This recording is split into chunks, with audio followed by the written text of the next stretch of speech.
Bring in a crane. To put in Okay, trusses. it's 6 o'clock. Test, test, test. Are the, I don't know if we have mics on or not. Test. there we go. All right, we'll call to order the April 4th meeting of the Forest Lake Airport Commission. Mr. Schmidt, would you please take roll? Yes, Mr. Ashback, Present. Mr. Dahlbeck, Present. Mr. Eigner, Mr. Ship, Here. and Mr. Steeler. Present. 4 out of 5 are here. Thank you. The March meeting minutes, are there any corrections or additions? Mr. Chair, I'd make a motion to approve, but I noticed several places where a person's name was not spelled correctly. I went over that with John, and he agreed. So the only other change that I'd like to make is on line 102, and to replace the words livable area to occupied. Okay, any other changes? We have a motion to approve based on that? Is there I'll second it. a second from Mr. Dahlbeck? Any other discussion? No, all in favor? Aye. Aye. Motion approved. Okay, Silas, you are next.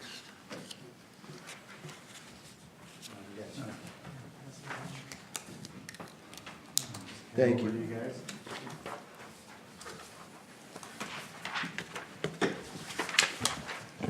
Well, thanks for the time again, Commission. Just kind of give an update on kind of where some projects are at with the airport there. Kind of, we discussed many of these at some previous meetings here, so just kind of some refreshers. Kind of with the obstruction lighting project, as we discussed 2 meetings ago, MnDOT has concurred that obstruction lights off the 31 approach are not required, but they did recommend looking into them. Post the meeting 2 months ago, Mr. Staylor and I had some conversation about possibly looking at putting up some red solar lights in that area, and there's some correspondence between us about, some different options that are there. So if, it's something that if the commission did want, we could look at exploring some different options there. I know previously we had talked about hardwire, obstruction lights, which we would tap into either a power pole in that area there and contact the local energy company or run cable all the way back to the airport. But there's some good options there that Mr. Staylor provided about some solar lights that would serve their purpose if the commission think it would be a good idea to, light those 3 poles under the 31 approach. Can we get any budget numbers of what those would cost?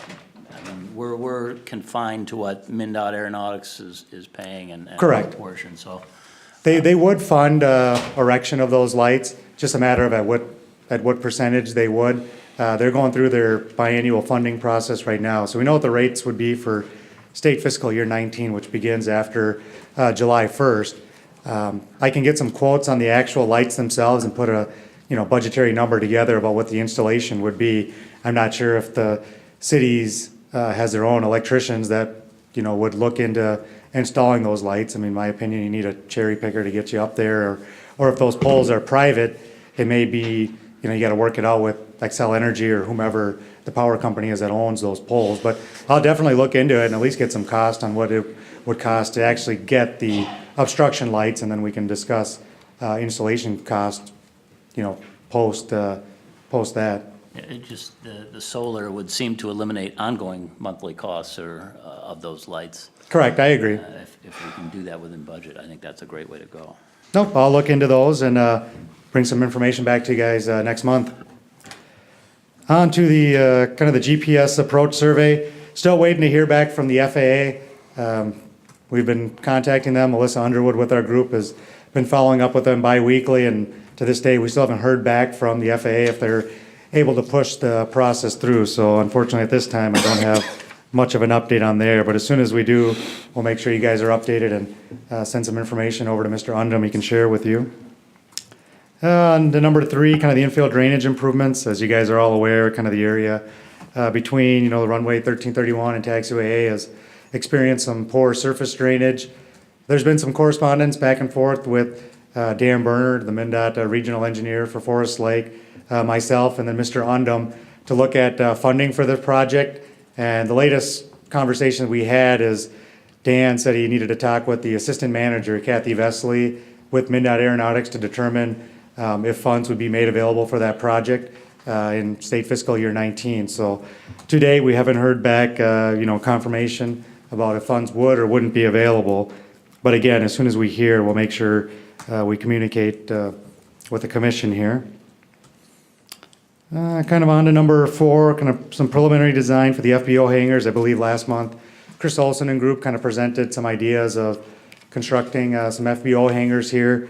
We've received kind of the preliminary layout, and the only question that we've posed to MnDOT thus far is if it would require kind of an update to the airport layout plan. Their layout kind of shows a slight extension to an existing taxi lane and kind of a partial relocation of the future kind of access road there. So in my opinion, the changes are quite minor, but we just want to make sure MnDOT's comfortable with what they're proposing and wouldn't require any update to the airport layout plan to reflect those changes. So I followed up with Ryland Duran, the airport planner for the airport, and haven't heard back from him. So again, kind of waiting on MnDOT to get back to us on that front. Silas, part of the question was, if people exit the taxiway, they'll go straight at one of those hangars. And there was a concern that maybe MnDOT would not want that. They'd want people to, turn the corner first. Well, the layout that I saw was coming off the main apron for the airport. Those, the proposed hangars were going to the kind of the north and the west from that front. And then there would be an extension from the apron taxi lane to get to those. So there still wouldn't be a direct access to the runway. If that was kind of the concern that you were bringing up. Yeah, well, I think you were just talking about something that I had heard. Correct. Had been discussed before, where they don't, they want to see a direct access onto a runway. Correct, and that Which is that. what you're saying. Yeah, that is correct. Being proposed right now. What Mr. Ashback is saying is correct. The MnDOT or the FAA don't want direct access from any hangar taxi lane directly to the runway, which isn't the case at your airport. So that wouldn't be the case with the proposed FBO building expansion either, from the layouts that we've seen. Because they're set back 30 feet from the taxiway, you're saying? Correct, and you still have to travel on to taxiway Alpha to get to runway either 31 or 13, whichever approach end you're going from. So either way, there's no direct access from the hangar taxi lanes to the runway, which, what the MnDOT and the FAA is trying to do is avoid any incursions where someone just goes straight out there, and that's not the case. Okay, and kind of the last item on my list is, the Minnesota Airports Conference is coming up later this month in Duluth. I know last year Forest Lake was in attendance, receiving the Governor's Award for the major improvements that were made last year. I believe Mr. Ashbag, Mayor Winnick, and I think there was one other individual from Forest Lake that did attend the conference. Maybe Mr. Dalbeck as the commission chair.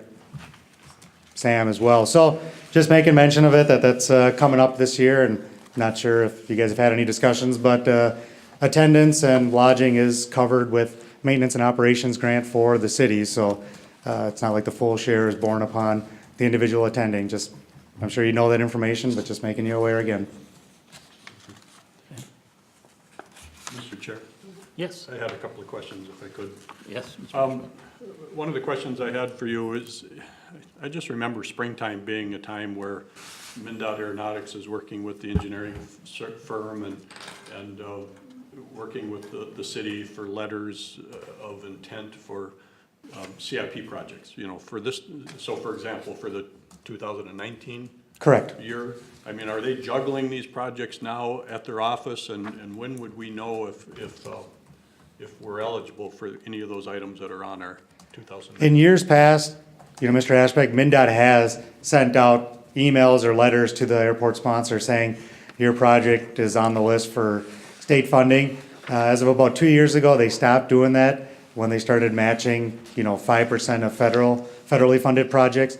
All we've heard so far is that they've determined their state priority list for projects for state fiscal year 19, but we haven't been able to see where the airport drainage project falls into that line of scope. So unfortunately, they're not in any position at this point to send out those those emails or letters yet, Mr. Ashbeck. Okay, thank you. One other question is in regards to the ALP. I was at the last meeting, which you weren't in attendance.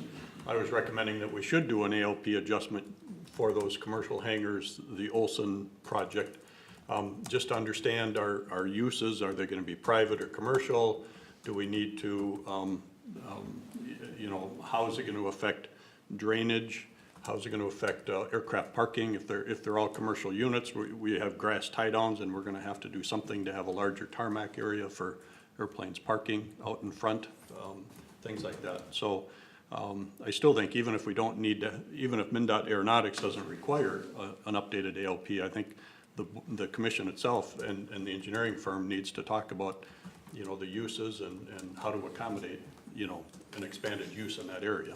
So, No, that's definitely a good point to bring up. In regards to whether or not those hangars are commercial or private, in my opinion is that wouldn't require an airport layout plan update. Correct. If you're looking at, you know, future development within that area, you know, how you would expand the apron, where you would locate tie downs, how you would kind of expand part of your taxiway networks, that's something that could be completed via a sheet update.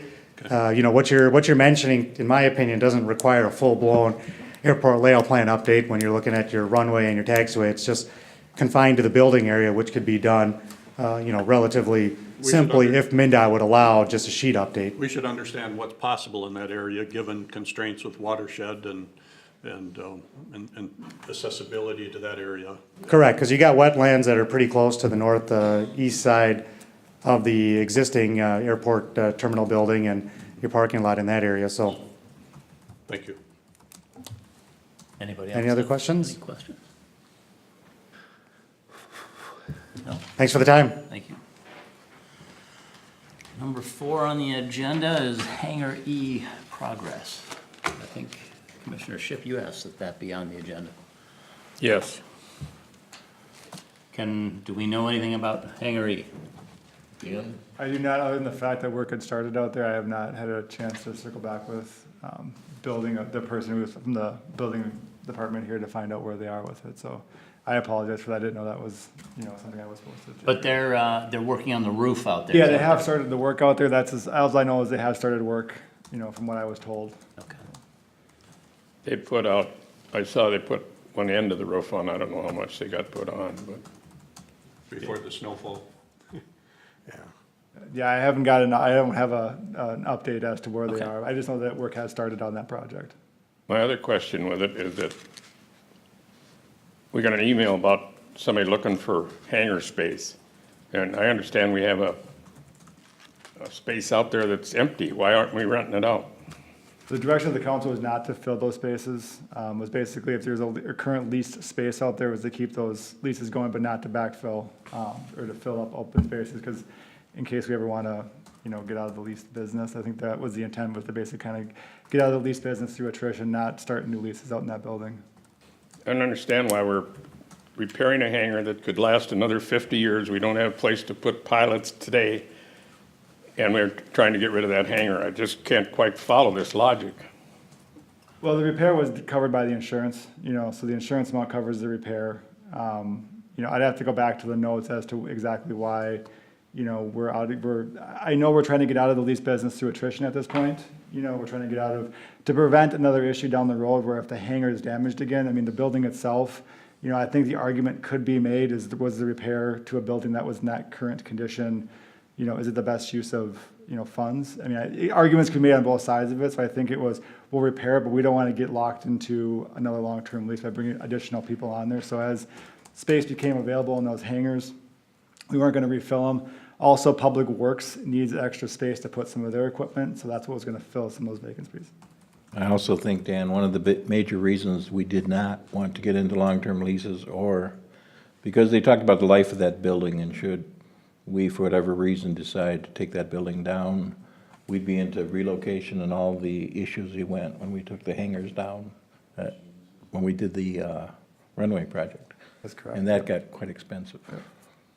And the city wouldn't be interested in doing short-term leases with those folks because, I mean, we're really in demand of hangar space. What's My the, understanding is if you have a lease and for whatever reason you decide to shut that facility down because you want to put a new building there or whatever, you're on the hook for relocation, long or short. right? Unfortunately, it doesn't go, the majority of the money doesn't go to the people that are leasing the hangars. It goes to some administrator who's pushing paper. So how do the people that are leasing there have any kind of a idea of how long they can last? If there are only commercial airport business running out there right now is in those hangars. And he's got no insurance that he'll be there tomorrow. You're spending $40,000 on building a hangar or repairing a hangar that'll stand there for another 50 years. Why are you not leasing it out? I don't understand that. How can you throw money at something and then say, gee, we're going to tear it down? So, Again, I'll go back to, I believe the council's decision was they do not want to be encumbered on the relocation possibility down the road. Mr. Chair, Yes. for clarification, the emails that have gone out for people requesting hangar space, they have requested a hard floor. Oh, I not a gravel understand. floor, so. But there are others out there as well that would like hangar Yeah, I space. so just that wanted to can- clarify the people that have, for the emails that have gone out, it's for those people who wanted, you know, a hangar with a concrete floor and that. And I haven't had any requests that have come through me for a spot in hangar E, so. I do have one other comment. I believe that one of the other concerns of the council is the increasing demands, and Mr. Ashbeck just referred to hard floors or concrete floors. I believe there's no utilities, there's no power, anything out there now. They put their own power in. It's running. But I think they're those are- committed. I think one of the concerns was the demands going forward.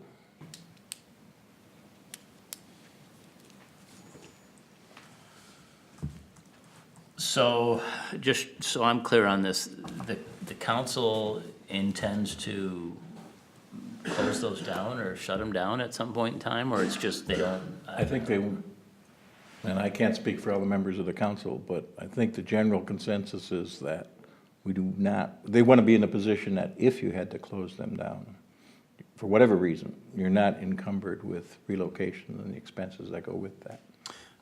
But even if they were on a month to month, you could, Doesn't make any difference. I asked Doesn't that make any question. difference. Doesn't make a difference. Make a difference. really, okay, that's odd to me, but if that's the way it is, that's the That's way what I it is. thought too. I thought if you're on month to month, the purpose of you could end the term at the end of the month. But as far as relocation, it has no bearing. How many empty hangar spots are there in that building right now? One. One, okay. And there's drainage issues that we'll have to get corrected in order to make them usable more often. A couple of, Ron Schmidt, for example, the hangar he was in the middle and even on the end now, there's been a big pool of water with the ice melt that can't drain away because of the terrain in there. And that was an unforeseen situation when the airport commission decided that it'd be good to retain hangar E, even though it was supposed to be torn down with the project. None of us realized the dramatic changes in elevations that occurred, and we've got to figure out a way to get rid of that water so the people that are paying the rent have access, you know, to the runway and to their aircraft. So the trouble is how do you do that? How do you do that in a low-cost method without? Right. We've got to get Rice Creek Watershed Authority if we're gonna, you know, allow that water to drain into the ditch system, so. It would be nice to find a way to keep utilizing, that hangar and as best we can until, you know, others are built out or in area B that, or the area 2, whatever the next area is to be built out if someone builds a T hangar there, but, so just something to brainstorm on the side, I suppose, a way to keep that going, but anything else on that hangar, Mr. Ivan? The only thing I think it, and I don't know who brought it up, but I think it was mentioned, it might have in the last meeting, that it might be a good idea to have somebody from Rice Creek, you know, attend some of these meetings and, because, you know, other than through the engineering company, we kind of hear secondhand what their thoughts are. And if we truly are looking at maybe a different overlay for the airport, it would be nice to know what's allowable, what's not allowable, what their thoughts are, but we don't have any expertise here representing them. I don't know, Silas, would you know of an individual at Rice Creek to speak with specifically, or to invite here? I'll talk with Ryan Goodman, city engineer. He works, his staff has worked quite a bit with Rice Creek Watershed District, in particular with the permit that's still active for the runway project. I'll see if he's got a contact that he can send your way and maybe come to maybe your council workshop or something that could provide some more information to you. I mean, it would be nice to know before we as a commission make plans to say we want to do this. Then you find out after you spent all this time, oh, no, Rice Creek says, nah, you can't do that, you know, like.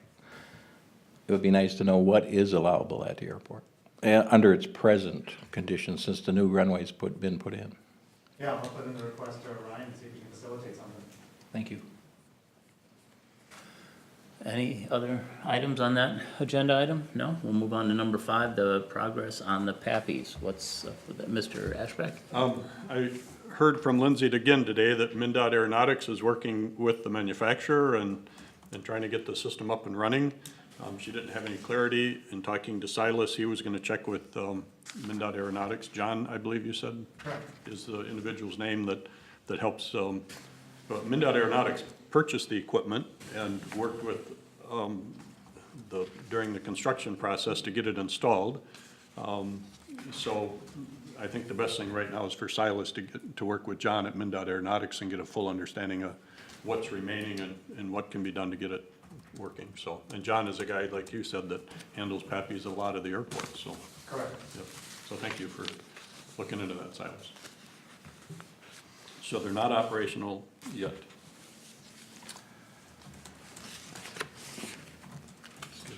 Yes? Question on the PAPIs, seeing as they were part of the original project.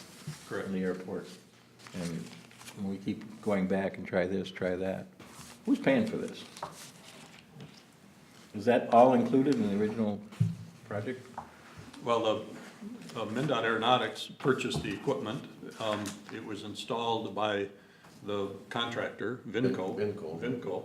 And it's the equipment itself that was purchased that's the problem. So it's my understanding, I would assume that MnDOT Aeronautics, who purchased the equipment, is the one that's working with the manufacturer of that equipment to try to get it working. Cyrus, do you know if that's true? I just recently did a project where MnDOT purchased PAPIs and then, so the project had the contractor install them. That was paid through the project with city funds, but MnDOT themselves purchased the PAPIs. In this particular case, not knowing if it's the equipment that's at fault or the installation, sounds as though based on comments from Mr. Ashbeck, it's the equipment itself. So, I mean, I don't want to assume anything, but my belief would be if it's an equipment issue, MnDOT Aeronautics is paying that, it's not costing the city of Forest Lake anything additional. But that's why I want to follow up with John to see what exactly the situation is, because it just seems unusual to me that this is Well, going on. It does also to me, because I believe these systems are in operation at other airports, and, Right. you know, it shouldn't be this difficult. Why, Forest Lake got a black cloud or something over it that they don't work, or? I agree, that's my thoughts. As it's been going on for over 6 months and I'm aware of it. Here. That's all I have. Okay, There's a hand up back there. Can I make a comment to that? sure.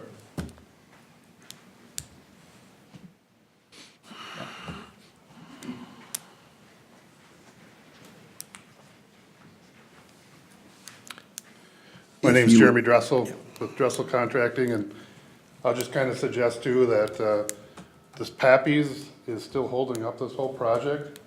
So being the issues with it, I would not be surprised if they're holding these up for other reasons because of the litigation or what else is going on. There's no But- reason those PAPIs shouldn't be up. But they're not involved. I mean, Our contract cannot be closed out until those PAPIs are approved. The equipment was supplied by MnDOT. I mean, it's equipment. There's 100+ airports in this state. You tell me they can't find some more That's my general question. equipment? I would suggest that too. So I don't understand why they're not operational. It's been well over a year since I mean, they've been put in. it's ridiculous. They've been flight tested many a times, they've been adjusted many times. So it might not be costing the city of Forest Lake any money, but it is costing me as a contractor by holding up that project and still holding retainage on that. So to answer that question, it's costing me money by not having those pappies done, so. I would appreciate if somebody else could get involved and try to figure out why those are done. So, thanks. Thank you, Jeremy. All right, that brings us to item number 6, the hangar lease rate adjustments. And I want to thank Dan for getting us some additional information on this. Who would like to start? We'll leave that up to the chair. Well, there were 2 individuals last meeting that did not want to table the decision, so I'm sure they are ready I'll start. to go. No, we'll go with Commissioner Ship.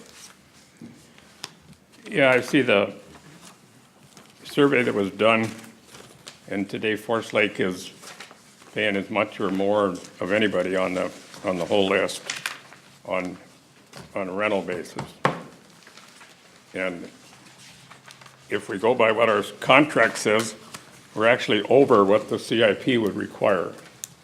If you use that math, it's 10.2 or 3 cents rather than 11 cents. I'm not arguing that point. We're up at probably where we should be, up close to the top.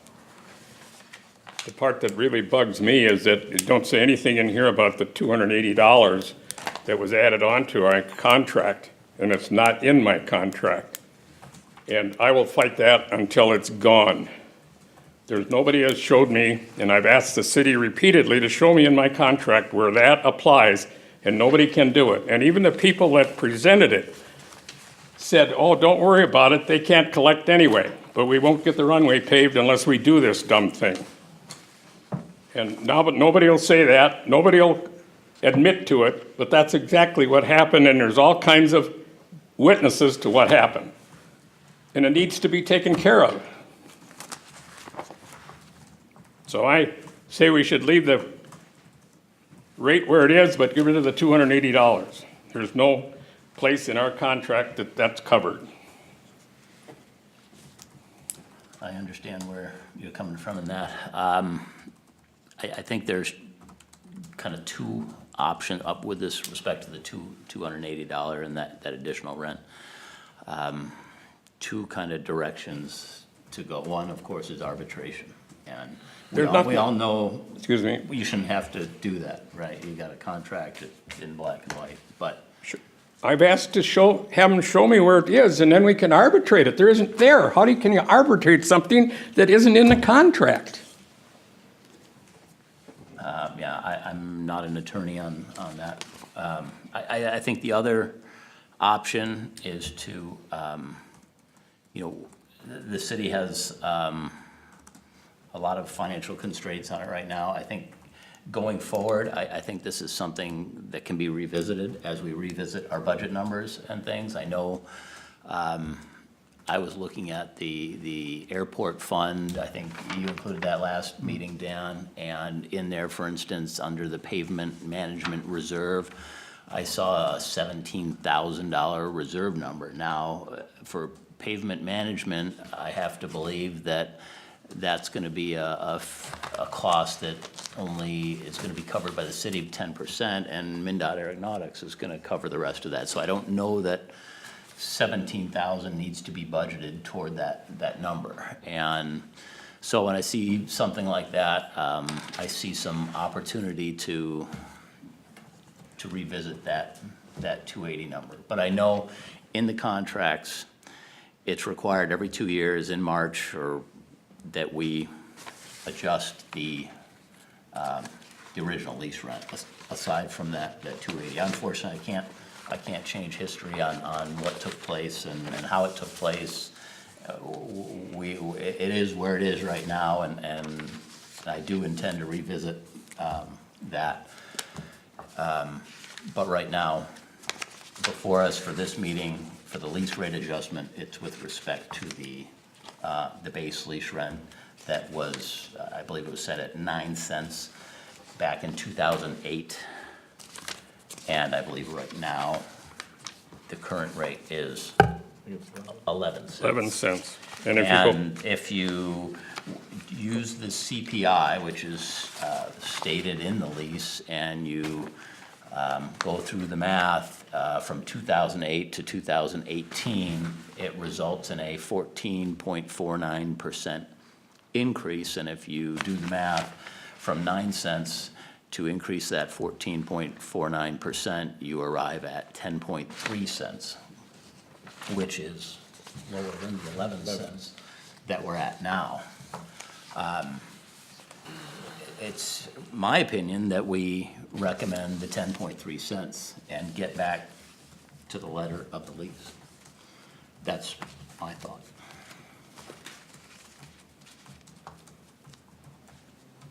I'm interested to hear what each commissioner has to say on this, because this is an important item. Mr. Chair, I have absolutely no problem if we recommend to drop it to 10.3%. It's not a big swing one way or the other. Or if we keep it at 11%, and 11 cents. or 11 cents, I'm sorry. I see no problem either way. We brought the thing to 11 cents, if you recall, a couple of years ago when they were talking about doing the runway. And we, in good faith, raised it to roughly where other people were here, or a little bit above, just to show good faith that we were behind the paving thing. And it got completely out of hand. Then we go and get charged for paving the runway. And that is uncalled for. That's not in any of these leases that's around here that you surveyed. It's illegal. We buy and rent by the square foot that property out there. And that's what we owe, and the lease shows exactly how to calculate that. And so 10.3 is fine, 11 is fine with me. But the extra charge for the runway that has nothing to do with my rent or my account doesn't belong there. It's wrong. And until the people that lied about it and put it in there admit that, apparently nothing's gonna happen, because gee, they all gotta cover their butts. At 11 cents, I'm sorry. When it's time, I'd like to say some things too. Commissioner Ashbeck, please. Dan, at the last meeting, it was discussed that an attorney would draft a letter, or there'd be information coming back from an attorney to support the city's position regarding the lease and the charges. Did that ever occur? I had a conversation with the city attorney, just to verify the city's position that the $28 is, still allowable within the lease. I don't have a letter to that effect, but I do have a confirmation that it is the opinion of the city attorney that it is allowable based on the current conditions of the lease. And arbitration is. And at this point, if there is difference of opinion on that, arbitration is the correct avenue to pursue that through. Okay. So now, I wanted to get that clarified. The next thing was that I'm the one, well, every airport commission member and most pilots lobbied very long and very arduous with communities, with the community and with council members for the runway project. And several times, airport commission members met with council members out at the airport. We held workshops with the council. We held a community information meeting with a community information meeting regarding the airport improvements. We had a Clear Lake meeting regarding airport improvements. There was a lot of work that went into this over the periods of 2015 and even 2014, and then obviously 2016 for the project. It took a very long time for the council to recognize and to state what would be needed for them to accept the airport project. And in December of 2015, the council said that they were willing to, they would support the project, providing the city portion of cost was paid 50% out of general fund. I'm not gonna have the words exactly right. I don't have the minutes and the motions right in front of me, but basically 50% from the general fund and 50% from the airport. I, as well as other people, advocated the 50% be strictly operating revenue and not a particular not bound specifically to lot leases, but we couldn't get them off of that. Obviously, Councilman Eigner will be able to speak when I'm done, or on this as well. But it was very clear that if the runway project was to move forward, there needed to be a participation not only by the general fund, but also by the airport fund. My recollection is nobody had brought any proposals forward there were several months, January, February, March, January, February in particular, and the last part of December, and I did not hear, I mean, there was a lot of chatter at the airport between pilots and airport commission members, but nobody was bringing forward any proposals to try to fund the runway project. And a lot of people were still advocating the runway project be built. So I did research, I did some thinking, I did a PowerPoint presentation where I used the December council requirement of 50% general fund, 50% airport fund. I made a presentation to the airport commission. It was a special meeting. I can't remember the exact date, March, I think something. After that meeting, there was a workshop with the city council and the airport commission to discuss the findings at the meeting. My proposal was just that. It was a proposal. If it gets voted up, it gets voted up, voted down, voted down.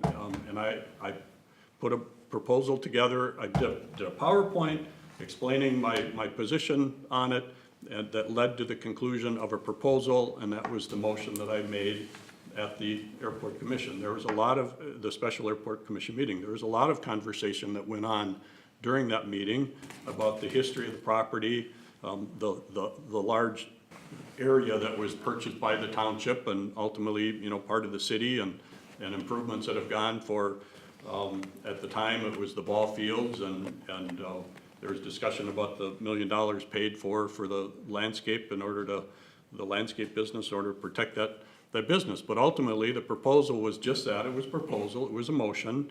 There's 5 people that can vote it up, vote it down. And it was voted to move forward and recommend to the city council to increase square footage fees, as was discussed, 11 cents for the non-commercial and 16.5, I think it is, for the commercial. And then that lot assessment of $280.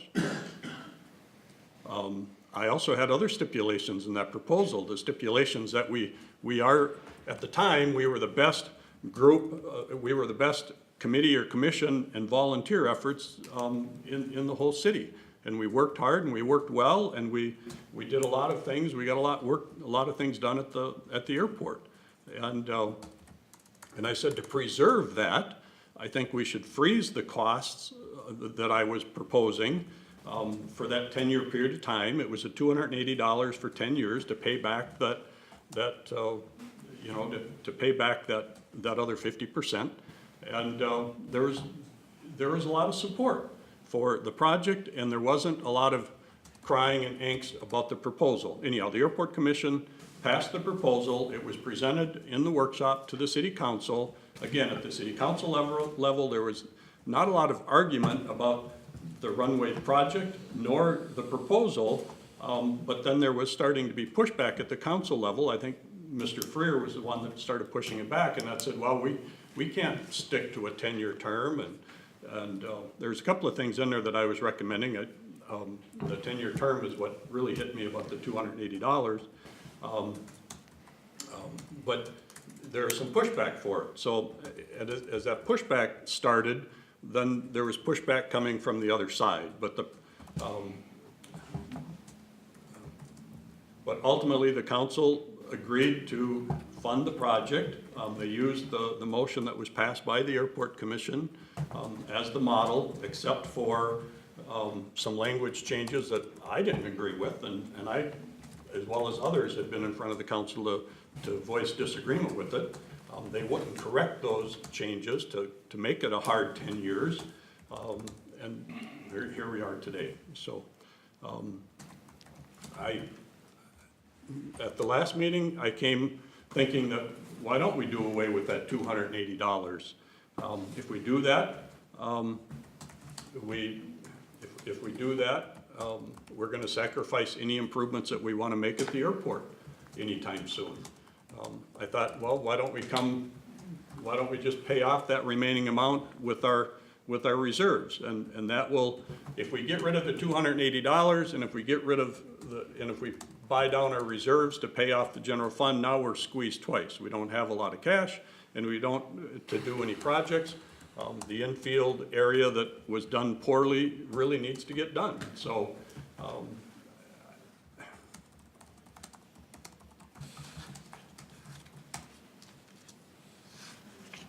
Rick, you can blame it on anybody else, but you told me in the meeting with me, and you told several other people out there, that it wasn't in our contract, but if we didn't do it, they wouldn't pave the runway. I said, don't do it. you know, And you, there's one thing right about what you just said, and that was. that's exactly what No, no, I no, heard. no, no, no, no, Gentlemen. excuse me. There's one thing that you said, and you said, don't do it. But I did not say that it wasn't in the contract. I said I had my contract reviewed by an attorney of my choice, and I said that there's arbitration is the vehicle. You know, we're gonna disagree with this. You said, don't I did worry not. about it, I Don, they did can't not. collect it anyway. Gentlemen, I did not. the agenda item is really with respect to the base rent, anyway, I mean, we can. That's part of the continue. base rent. Well, it's a, I would call it a separate line item that's been added on, through some circumstances that are, Okay, Mr. Chair, sorry. I interrupted, Yes. If I may. If in fact it's true that we just have to deal with the base rent, if in fact what you said is true, if you haven't made the motion to reduce it to 10.3 cents, I will make that motion. we have a motion to set the base rent to 10.3 cents, which, it falls exactly with the CPI from 2008 to 2018. And if I could correct my own motion, because we have to make sure that we reduce equally the commercial rate. Yes, I didn't have any data on the commercial rate, I And I assume don't that, either. that adjusts the same percentage-wise, That's, so. that would yes. be in my motion. I do, okay. Is- Make sure, let me make sure I get the wording right here. The motion is to set the base rent for privately owned hangars to 10.3 cents per square foot of the lot, and to reduce the commercial rate an equivalent percentage, or an equivalent 0.7%. Not to speak for Commissioner Ashbeck, but I think to set the commercial rate at the same increase based on the CPI, essentially maximizing the CPI based on, which is a 14.49% increase from 2008, whatever that commercial lease rent was in 2008. 14.4. 14.49. Yeah. It might as well be 14.5, but that's how we arrive at the 10.3 for the private lease. And so whatever the base was for the commercial, it's gonna be increased by that same percentage. May I read the motion, please? We haven't had a second yet. The Ashback motion is to set the base rent for privately owned hangars to 10.3 cents per square foot of the lot for a private rate, and to set the commercial rate to a maximized rate of 14.49% of the 2008 rate. I will second that. 14.49% increase of the 2000, thank you, Yes. of the 2008 rate. And I heard Mr. Dahlbeck say that he was going to second it. Is there any further discussion? The only discussion I have is I would vote no. I'd vote no as a member of the council, not as a member of the commission here, to actually believe or think. And I believe the lease, and I don't know it verbatim, but I think when it refers to that, to using that as a basis for increase, it's not spelled out in stone, is it? I believe it's a recommendation. It's spelled out in the lease. This is it right here. But There's interpretations by the attorney, whether it is or isn't. I can read it. It is understood and agreed that the rental rate herein specified shall be subject to reexamination and possible readjustment by the majority vote of the Airport Commission during the March regular public meeting in any even number year after 2011 during this period. During the period this lease, provided any readjustment shall be reasonable. An increase in rates based on the percentage increase in the consumer price index, all urban consumers, Minneapolis, St. Paul, shall be considered reasonable. And I'm not an attorney, but I know enough from the codes that I work with in building that the word shall is a very definitive word. It's not should, it's not a suggestion, it's shall. So, Some numbers for your consumption. Right now, a 7,200 square foot lot at 11 cents brings in $792. That's what the math is. At 10.3 cents, it would bring in $741.60. That's a difference of approximately $50, okay?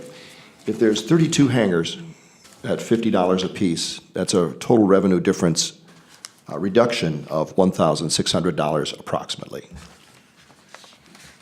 and by doing this, it brings the base rent, not the 280, but the base rent within the language of the lease, which I think is where it should be. I know you feel otherwise, but I definitely feel otherwise. I just think, I, to this day and age, and to anybody that, granted, the airport is a different animal, but to think that leases are going down when well, just because costs something are is going done up. Whether we wrong send in a the city past. employee out there, or whoever, to maintain that airport, that cost is constantly going up. And to say that we're gonna reduce leases just flies in the face of, to me, common sense. I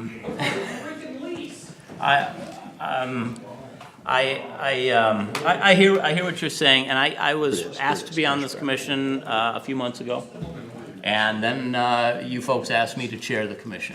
And I can't undo the past on, I don't know, on how it got to 11 cents or the 280. But if I'm gonna chair the commission, I like to see things brought back in the letter of the lease. These leases are individual contracts between the city and these individual leaseholders.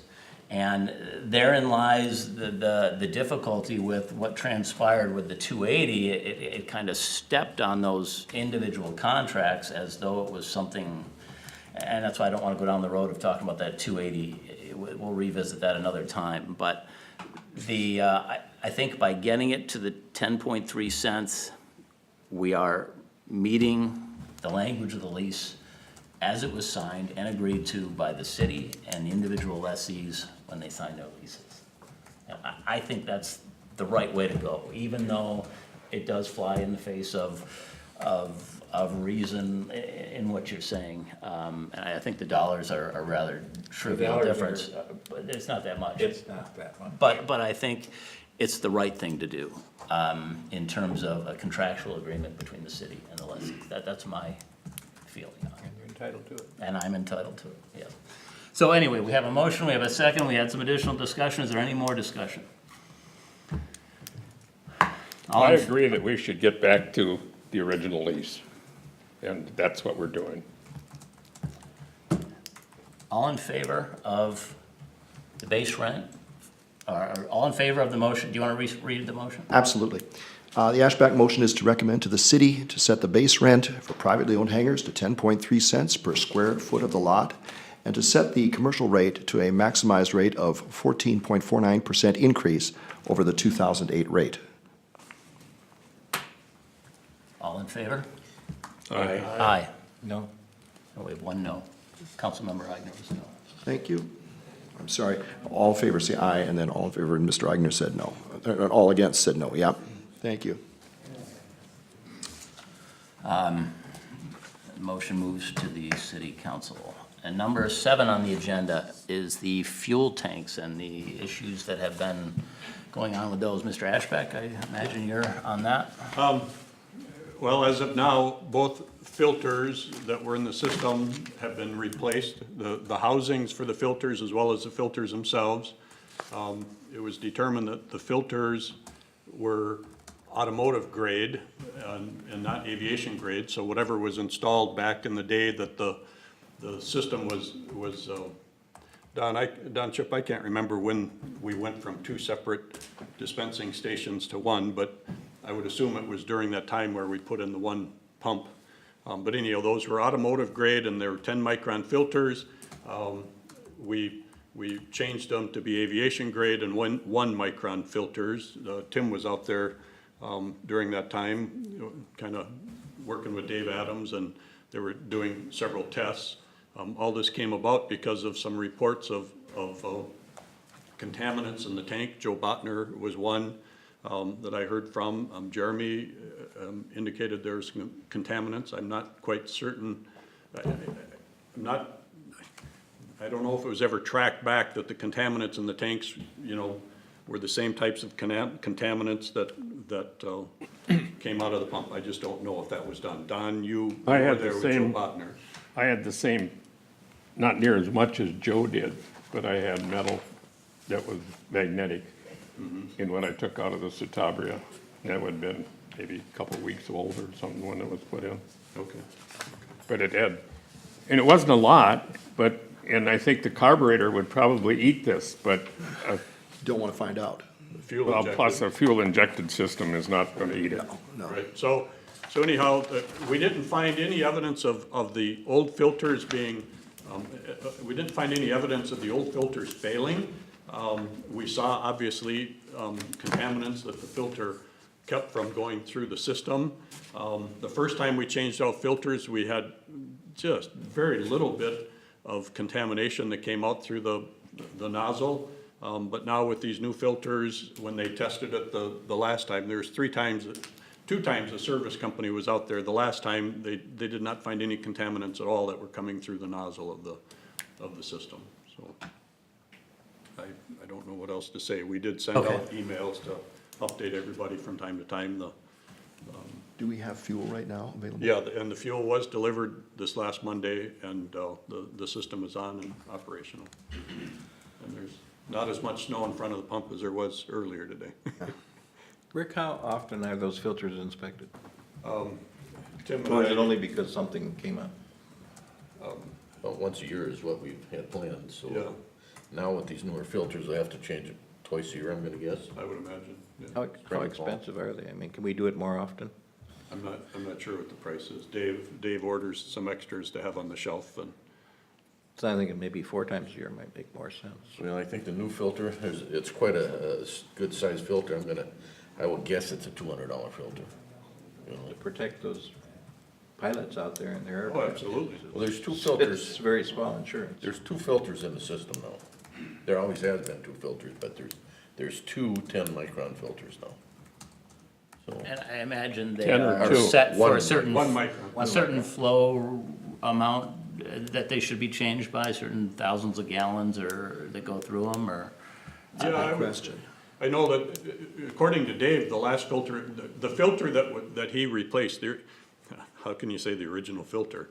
The filter, after we got the call that there was a possibility of contaminants, we pulled the filter that was in out, and we estimate there's about 15,000 gallons pumped through that filter, which isn't a lot. And now with Dave Adams, we've been servicing those pumps a lot more regularly than we had in the past. Rick, is there any, on the delivery system of the tank or whoever fills that, is there any filtration on that when it's being pumped in? I don't know the answer to that. I do know that the service company did dip the tanks to learn if the color of the gas at the bottom of the tank was, you know, bad, and if there was a large number of contaminants in the tank, and they said for the age of the tanks, it looked really good. You know, I mean, better than they would have expected. And of course, the filters are after the pumps and, you know, just before it goes into the hose that goes to the airplane, so. My And then concern- Excuse me, my and we also wanted to find out if the hose was decomposing and rotting, and there was no evidence of that. My concern is the delivery system is, if it's not in our tanks, you know, where's it coming from? Right. Well, I would just, to respond to that, the fact that the service company, not the company that fills our tanks, the service company looked at it and said that, you know, that there's not much contamination at all in there in the color of the fuel, so there's not a lot of rust and things like that going on in there. So I would think that it isn't, that we're getting good fuel.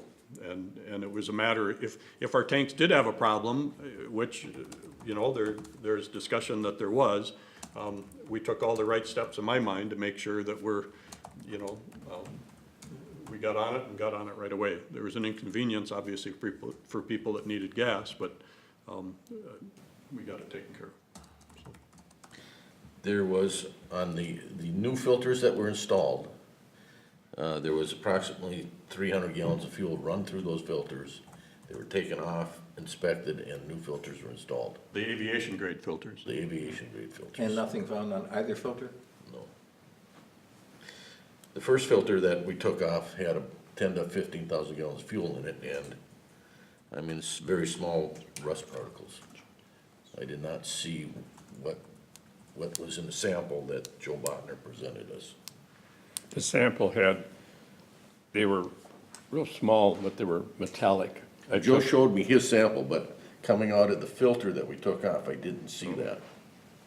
Well, my concern is that it was making metal with something, either a pump or something, you know, that for it to come out of the tank probably wasn't gonna happen because there's, what is there, a 6-inch or so?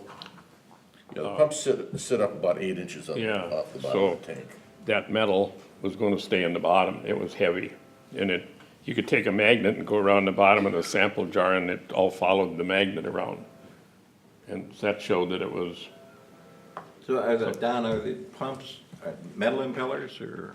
well, I don't know. That's what I was wondering, where it was coming from. Because if a pump was beaten up or a connection that had been moved or something that was tearing itself up every time it moved, that got into someplace, you know, past the filter or something, but But you didn't find any in the second set of filters that you they pulled? didn't, I guess. No, we didn't find, well, there's 2 filters that were on the pump originally.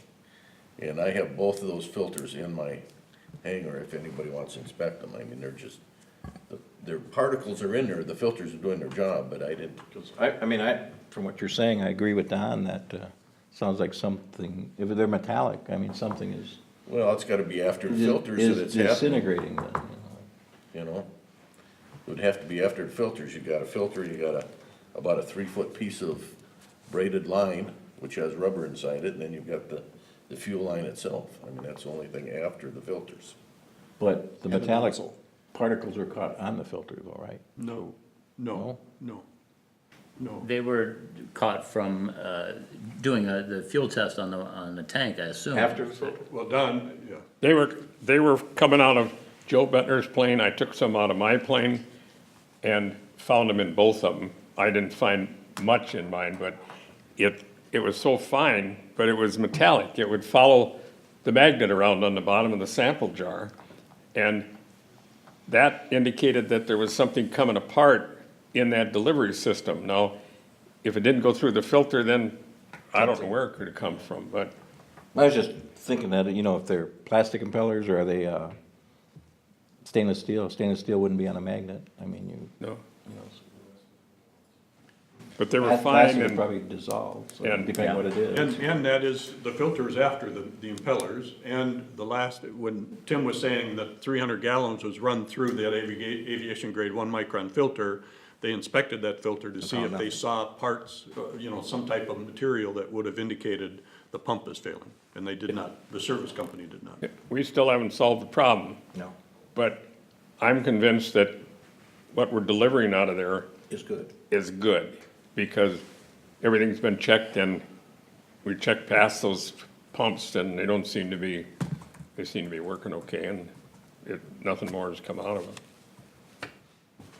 But it was a concern. A valid concern. You're one of the people that's out to the airport, just put a brand-new engine in his airplane, $75,000 one. And 3 hours after he'd gotten it back, he had this problem and had to go out and drain after he'd bought 88 gallons of fuel out of our place. So it was a problem. And maybe something happened on his plane specifically, but he'd had that thing all apart and Then the you whole found it thing in was yours. brand new. Pardon? But then you found it in yours, And then I found it in mine, yeah. but no other pilot has. I don't know. You gotta look for it. Oh, there are. See, normally when you check for your gas, you're looking for water. And I never looked that close to find something in it, you know, you can see the water too easy. I'm looking closer now and after it happened, but in the Citabria, it's got a carburetor on it, it would go right through the carburetor, it was so small, there wasn't any that would clog a jet. But a Injection, fuel injection system would.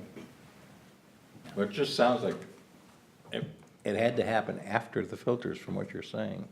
But then after the filters, only a hose and a braided hose and a nozzle for metal to come from. I mean, there's not much chance of introducing it from anything else. Unless the filter wasn't sealed well, you know, but according to, you know, Dave Adams, when he when he pulled it out, it looked like it was all sealed well, but I don't know if there's a big difference between a aviation housing and a regular housing, I wouldn't think there'd be much to that. No, they're about the same. The difference, the aviation filter is just longer, about twice as long. So you're getting twice the filtration. Or not, you're getting more than twice, you're getting. So if it's 9 times. magnetic, you can, I assume you can dip our tanks, the fuel tanks themselves, They were dipped. and nothing? Nothing. There's small particles of rust, which are to be expected. The gentleman that was out there said you'll see in a lot of tanks, you'll have about an inch of black muck. You know, from water, that would be from water. I don't wanna fly over there. There is only about a half a teaspoon of water that came out of our filters after 15,000 gallons. Wow. So I mean, that's not. That's really good. So, I would believe that we do not have a problem at this time. Okay, that's agenda item 7 now. There was an additional agenda item of this apart zoning administrator staff memo that Correct. came out. That's, that would be next on our agenda? Yeah, and we actually have representatives from the project here. Great. They have some handouts, if you want to go ahead and hand them out. Just to provide a little bit of background, this is more, at this point, for the commission's awareness. There actually isn't a required action. This is just a project that's going to be taking place adjacent to the airport property. So it's, again, we're bringing it here just so. We'll share. As the project proceeds, you guys are aware of what's going on out there. The applicant has worked with Silas to make sure that the building is in compliance with all of the airport regulations due to the proximity. Correct, Silas? Is that? Correct, the airport zoning ordinance. So it is in compliance with the airport zoning ordinance. There's nothing to be considered there. But again, this is more just for the commission's awareness to see if you have any questions regarding the project. So as this thing starts to come out of the ground, you are aware of what's going on out there. So at that, I'll turn it over to you, project. Right, yep, it's just a brief introduction. I'm sorry, could you state your name and spell it, please? Yes, my name is Nick Coniff, Conniff, There we go. with Cost Wilson Architects in Bloomington. Thank you. Yep, so he's exactly right, we're just briefly introducing the project, just so you're not surprised when you see it. We just submitted to planning commission, so we're still in pretty early stages. Our front page here gives you an idea. The building's kind of directly across from the park and ride. If you go to the next page, you can get an idea of our site plan.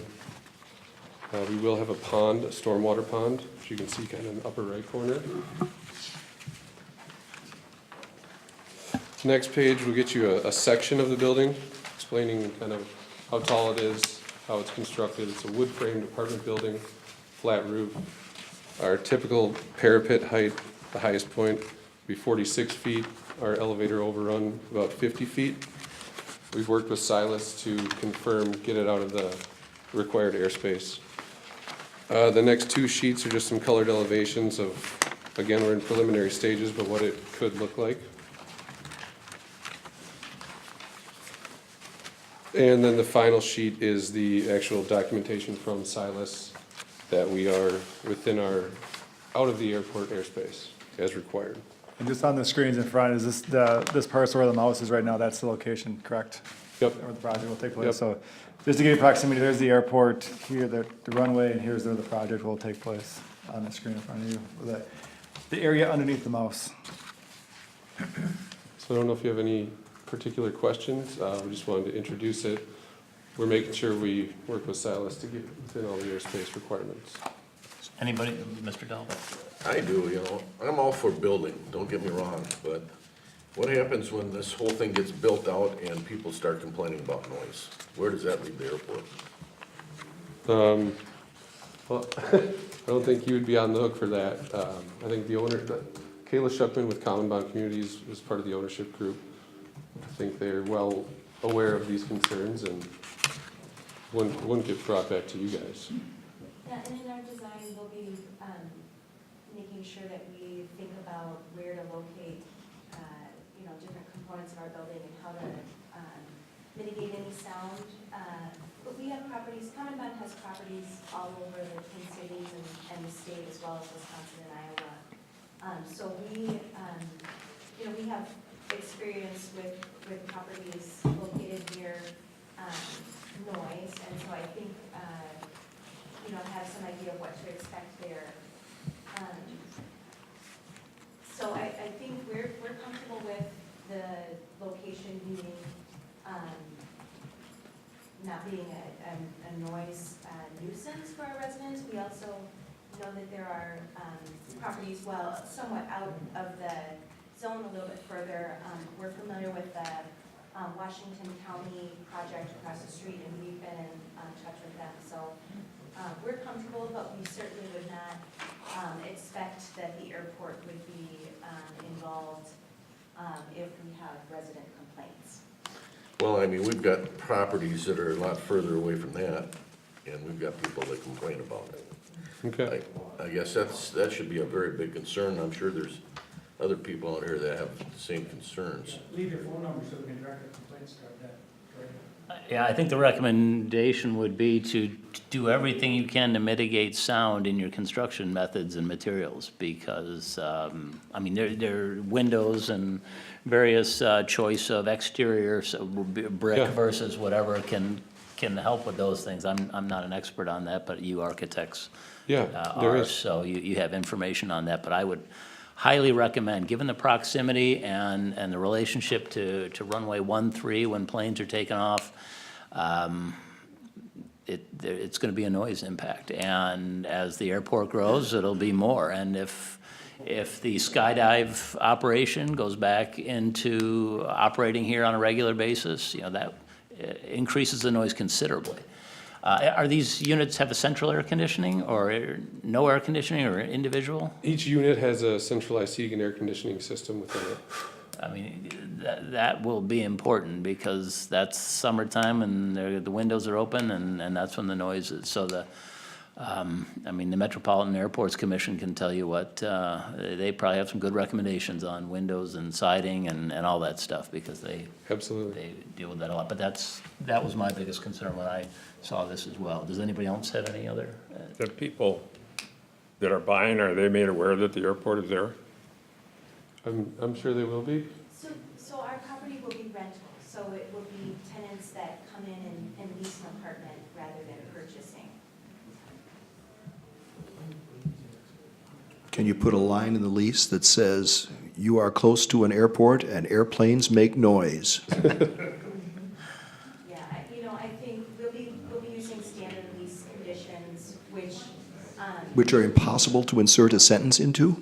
we'll be using standard lease conditions which don't give a tenant, the ability to sue anyone for noise. Not worried about being sued, we're worried about complaining. Well, and to speak to that point, there's two other apartment complexes that are gonna be right here and right here that are in close proximity. And to my knowledge, we haven't received a lot of complaints from these other ones. Now, granted, there's some tree line in between there and the airport. However, if you look at just overall proximity, this is not an unknown, there are other facilities down there that'll be similar to what's being presented here. So I think through noise mitigations, they should be able to stem off any complaints. And if, there are any complaints, they'll probably, the city will hear about them, we'll let them know that, that was expressed to the builder when they were put in, Yeah. so. Yeah. Appreciate it. Are there any concerns going the other way that what the tenants of these apartments might be doing that might affect the airport? Going, I don't know, flying drones, or I'm just grasping at straws, but. I don't think tenant use would have a lot of impact on airport use. Again, there's a lot of other residential activity that's outside, in this area, from, that's outside the airport zoning restrictions. So, I think from a tenant use, I don't think there'd be a lot of impact back on the airport. Two questions. One is, is there gonna be any kind of a fence or a barrier for the, so the people that are in the rental units, it looks like there's some housing around there too, but is there any kind of a fence proposed to, I mean, it's a nice open area out there that, people wanna play in and, I mean, it's also reserved for safety for airplanes, so what type of fencing or protection between the building and being proposed? The city zoning code requires a landscaping buffer, and so we're following the city zoning code in that regard. I think that's all we have proposed currently. Okay. I know at some point in time, well, I'm just concerned about large groupings of people out there and interfering with aviation and the safety purpose that land is intended for. The other question maybe is more for Dan, and that is there's some housing that goes around this apartment building. Is that part of this project as well? It's not. No, that's a Is it- separate Separate project, group, yeah. a separate developer? Yeah, they're tied together, the land's tied together, but I think the projects have been split at this point. I'd have to confirm that with Donovan, who's working more Okay. closely on this one, but I believe the projects are separate. So, I can- That's correct. I can speak to that. We're buying land from another developer that is separately developing the land to the north with some single-family townhomes, I believe. okay, all right. Thank you. Is there any other way of storing that water rather than in a 10-foot pond? I mean, Not across- really. The sites are very clayey, so it's hard to infiltrate, and so the water has to kind of sit in that pond for longer than if we had great soils to infiltrate. So they anticipate that there will be water in that pond most of the time. But it's kind of due to the soil conditions. So just to add on to that, we had hoped to do some underground infiltration in this location, but as we've done soil borings and worked with the Rice Creek watershed, the feasibility of that is pretty questionable.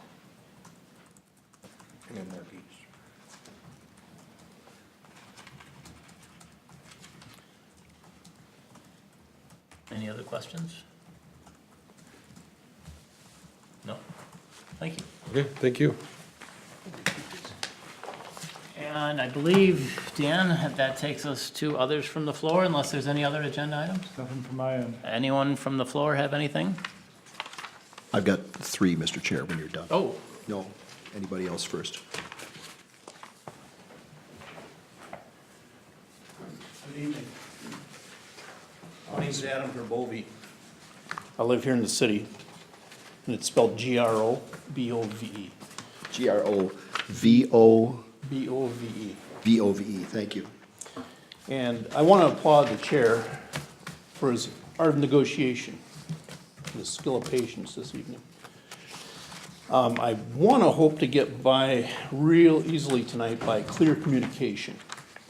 I've asked for some information from the city, airport commission, and the airport manager through the State Government Data Practices Acts. I've been thwarted in that. I just want to make sure that we're clear that I have legal access to this information. And I want to, may I approach you? Absolutely. Here is the 2017 Minnesota statutes. I've highlighted a few things that I think is important for the chair to know about. There's 3 copies, Dan can have one, you can have one, you can share another, if you like with the others. Please take that under advisement when a citizen requests for simple information about our airport. It's very simple. I'm sure you're a well-educated man, as I am, and we can communicate well and negotiate. Thank you. thank you, Mr. Cooler. Anybody else? Mr. Schmidt? I've got a couple things. First of all, I want to apologize to anybody if I've misspelled your name in the official minutes. I'm really sorry. Mr. Eilenfeld, if you could change your name to Smith, that would make my work a lot easier. Secondly, April 25th is Aviation Day at the Capitol. Anybody can go. You don't even need to be a pilot to go.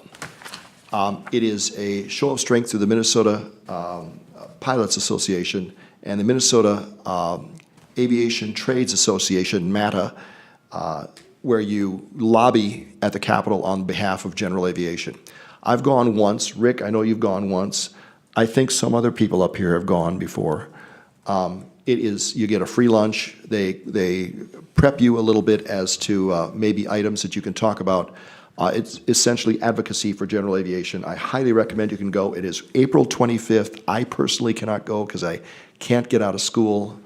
They won't let me out of school to go lobby, but if you want to, you can. Third item, the bridge on 97, I think, is going to be worked on this year. Yep. And that is going to affect access to the airport for some people. I always come up the freeway, be aware. The fourth thing is I have to publicly agree with Mr. Shipp on Hangar E and continuing to lease space. And I understand the council has spoken on this, and I understand the council does not want to be in the business of leasing space. To me, it doesn't make sense, but I just, as a constituent of the airport, not as the airport secretary, but just as a constituent of the airport and a local pilot who was building a hangar at the airport, it really rubs me the wrong way.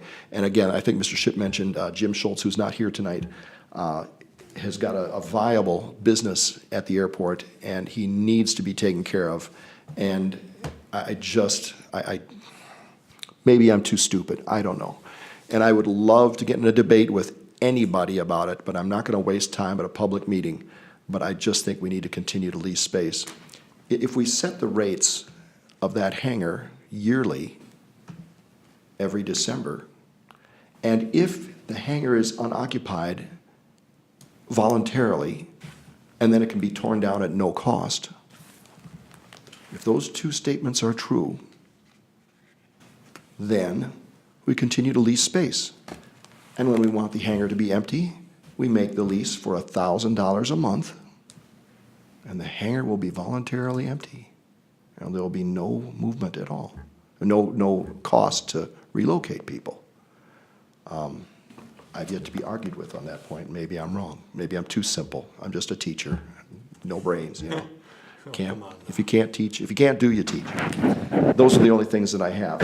Apologize for errors. April 25th is Aviation Day, bridge on 97, and I really would like to see Hangar E continue to be leased. I understand the city needs the space, but I just gotta have airplanes. Thank you. I'm sorry. Thank you, Mr. Schmidt. No, that's, what we need is some brainstorming on it, and that's an idea to think about, so. And no one else? Mr. Dressel, Mr. Dressel, sorry, Jeremy Dressel. Jeremy Dressel again, Lot 21. I debated saying anything, and what I say is no offense to anybody. And I appreciate the emails that have gone out with the fuel and kind of the look at it. I did find some contamination in my fuel. I did have some engine problems. I did make an emergency landing, or not an emergency landing, but I got on the ground as quick as I could because I thought it was fuel related. It turned out not to be the fuel issue, but I was concerned. And talking with everybody, I felt like this issue got politicized. I felt like this person thought it was dirty and this person didn't think it was dirty and whatever else. And I guess I don't really care what anybody's thought about it was. There's an issue, and it's a potential very big issue. And you know, I appreciate that Mr. Ashback sent that out. You know, there was a follow-up email from Don Shipp Jr. It seems like there's a bigger distribution list. I'd like to see you guys maybe take on something to get a better list, to make sure everybody is aware of these things. And, you know, I wish, you know, I'm new to aviation and, you know, I'm looking for new tips and everything. And, you know, kind of the same thing. If I would have drained my fuel a little better, I would have looked a little bit better. You know, those would have been good things to send out an email as well. So maybe that's something you guys could take up is really getting a distribution list of somebody to get that information out. So, I'm sorry. no, go ahead. I would just, the people that I emailed were the ones that have leases. Yep. Or they rent hangars, is who I sent those up to. No, and it was great, and I appreciate that, and, But no you're saying offense there's more to, people that, I don't know, there was just a follow-up email from Don Junior who seemed to have some more emails. Yeah, and You know, and there's, there's ways of having distribution lists, just airport owner, leasees, people that are, active users. You can manage lists and have people come and go as you want, whatever. And that's just kind of a side issue, but, to go back to the whole issue of, is it dirty, is it not dirty, or who said this, or whatever, I really hope that politics aren't getting involved in any of that. And I really hope that these issues, potential issues that do come up, are really taken serious. And I appreciate your comments to really dig into it. I don't know if we still got the answer of where the contamination came from. And, talking with Rich back there too is, what's after the pump? Is there, there's all the meter systems through that whole thing. It would be nice to understand where that is, so. Thanks. Thanks. Thank you. Councilman Husnick. I'm Sam Husnick, I work with the city council. I'm the one who made the initial call to Dan, Mr. Adams. Dave Adams, I'm sorry. What happened is about 2 days before all this happened, Joe Bittner called me, and he had just flown his airplane with his brand new engine. And he had to make a precautionary landing with it back to where they had just put the engine in. And up until that time, the airplane was completely emptied. They had all the bladders completely emptied and dried and wiped out and the whole thing. Well, so he called me, and as a matter of fact, I was on my way down there. I was down at Surfside where they were having work done. And he called me and he says something about, Sam, is there any possibility we could be getting some contamination? And I said, well, I'm not sure what's going on. And he said, well, I'd like to show you it. And I said, well, I'll tell you what, I'm on my way down there. Let's have a look. So he showed me the stuff that they'd found after we got down there. So I called Dave Adams. And it was just a simple phone call. Dave, have we gotten fuel lately, or is there any possibility? He said, well, we hadn't bought fuel since roughly Halloween time. It was around end of October or whatever it was. So I'm sure that isn't it. Okay, and he says, well, it does go through 2 filters. And I said, well, you know what? It's probably not it then. That's the case. So then I tell you what, so I told him, I said, well, I bought 50 gallons of gas myself. We'd put it in cans because we were calibrating a new gas gauge in our airplane, so we had to put the gas back in the airplane 2 gallons at a time. And so we were calibrating that, and I'll check my cans. Because we were running it through, we'd put it into cans, then we'd run it through a filtered funnel into the 2-gallon can, and then from a filtered funnel into the airplane. 2 gallons at a time for 60 gallons of gas. That took the full day, folks, I'm here to tell you. And we found just a couple little tiny specks on the bottom of our cans. And the problem is I'm not 100% sure the cans were all that great in the first place, okay? To be honest about it. Well then, so when I talked to Joe, he said, well, I'm gonna go take another sample of it, a 1-gallon sample out of the pump. He did that the very next morning. And then, excuse me, that's when he did find some more in this little sample can that he took. So he called me again, and I said, Dave, so I called Dave again. There must be something going on. It was a very congenial conversation. And he finally said, well, what do you think we should do? And I said, my opinion, shut the whole thing down, call the right people. We're not going to be changing filters on our own out here. That liability lies with the people that take care of those gas pumps. Right. And that's exactly what happened during that time. And then Dave called me later to tell me that they had changed the whole filter, the whole assembly. So there was communication between me and Dave. But I'm not going to tell somebody, hey, just change the filter and let's call it a good day. That's not the way it works.